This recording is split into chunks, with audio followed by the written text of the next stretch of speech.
좋은 교회 함께하는 말씀 나눔 160번째 시간입니다. 2023년 7월 23일 말씀입니다. 오늘은 출애굽기 1장 15절에서 21절의 말씀으로 다른 세대, 다음 세대, 미래 세대 119번째 God Bearing Life라는 제목으로 함께 은혜를 나누도록 하겠습니다. 당신은 교회입니다. 당신은 좋은 교회입니다. 좋은 교회가 온 땅 온 세대 가운데 가득하기를 소망합니다. 오래전에 공부하면서 읽었던 책입니다. 켄다 크리스딘이라는 사람과 론 포스터의 하나님을 잉태하는 청소년 사역으로 번역된 God Bearing Life라는 책이 있습니다. 이 책을 통해서 이 두 저자는 오늘 이 땅 가운데 청소년 사역의 가장 중요한 것은 프로그램이 아니라 그들의 영혼을 살리는 것이라고 이야기합니다. 그리고 그들의 영혼을 살리는 것은 하나님께로 이끌어가는 그러한 사역이 되어야 된다라고 우리에게 얘기해주고 있죠. 오늘 사람을 품는다는 것, 하나님의 영혼을 품는다는 것, 바로 그런 것입니다. 출애굽기 1장 15절에서 21절의 말씀은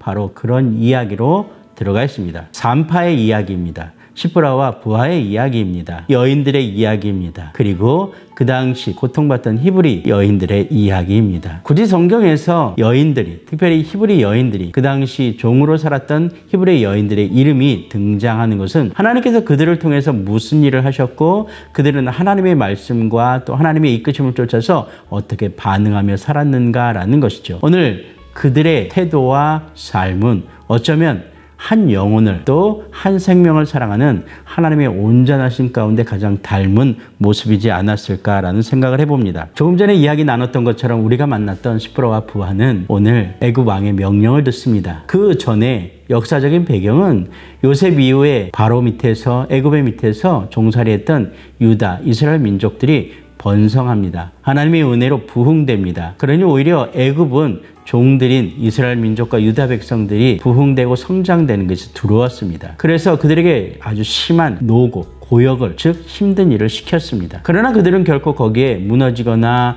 또 쓰러지지 않습니다. 더 단단하게 생활해 누고 있습니다. 그러자 두려움을 느낀 애굽 왕은 남자아이가 태어나면 죽여버리라 라고 이야기합니다. 그 일을 산파들에게 명령하고 있습니다. 산파들은 준엄한 왕의 명령 앞에 순종할 수밖에 없는 입장입니다. 그런데 그들은 하나님을 더 두려워하였다라고 성경은 기록하고 있습니다. 하나님을 두려워함으로 말미암아 왕의 명령을 거부했다라고 되어 있죠. 그 사실을 알게 된 왕이 그 산파들을 부릅니다. 그리고 준엄하게 따져 묻습니다. 어찌하여 그렇게 했느냐라고 이야기하죠. 그러자 산파들은 이렇게 대답합니다. 우리가 이미 도착하였는데 히브리 여인이 강건하여 히브리 여인이 건강하여 아이가 벌써 출산되었습니다 라고 이야기하는 거죠. 어쩌면 그들은 그들의 삶과 상황 가운데서 그들이 살아내는 그 환경 가운데서 그 환경에 또 준엄한 왕의 명령에 순복할 수밖에 없는 처지였을 것입니다. 그런데도 불구하고 그들은 하나님을 두려워함으로라고 성경의 기록대로 하나님의 명령, 그 생명,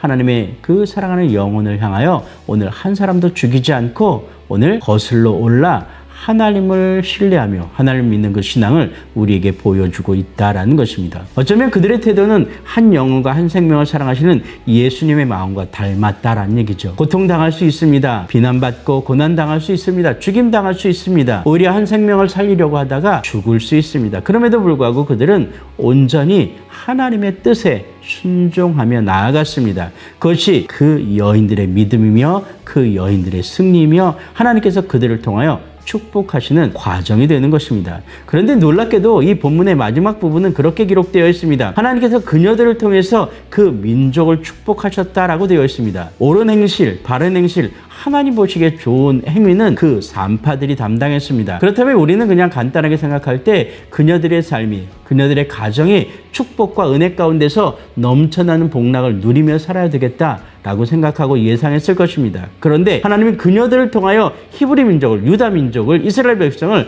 더 풍성하게, 더 강건하게 하셨다라고 되어 있습니다. 다른 말로 그들이 축복의 통로가 되었다는 얘기고 그들이 생명의 통로가 되었다는 얘기입니다. 오늘 이 시대에 예수님으로 말미암아 우리가 축복의 통로의 삶을 살고 있습니다. 예수님으로 말미암아 생명 얻어 그 생명 가지고 하나님께 영광 돌리고 있다라는 것입니다. 오늘 구약에서 만난 이 산파 둘의 이야기는 어쩌면 이 땅 가운데 육신의 모양으로 오신 예수 그리스도의 그 온전하신 모습, 그 모습을 상상해 볼 수 있지 않을까라는 생각을 해봅니다. 오늘 한 영혼을, 한 생명을 위하여 헌신하고 수고하고 세속에 물들지 않고 세속에 거부하며 오늘 세속의 가치가 아니라 하나님의 명령 가운데 두려움으로 살아내는 저와 여러분 되기를 소망합니다. 그런 두려움 가운데 온전하게 이 땅, 이 세대를 살아낼 수 있는 좋은 교회 모든 동역자들 되기를 주의 이름으로 축복합니다.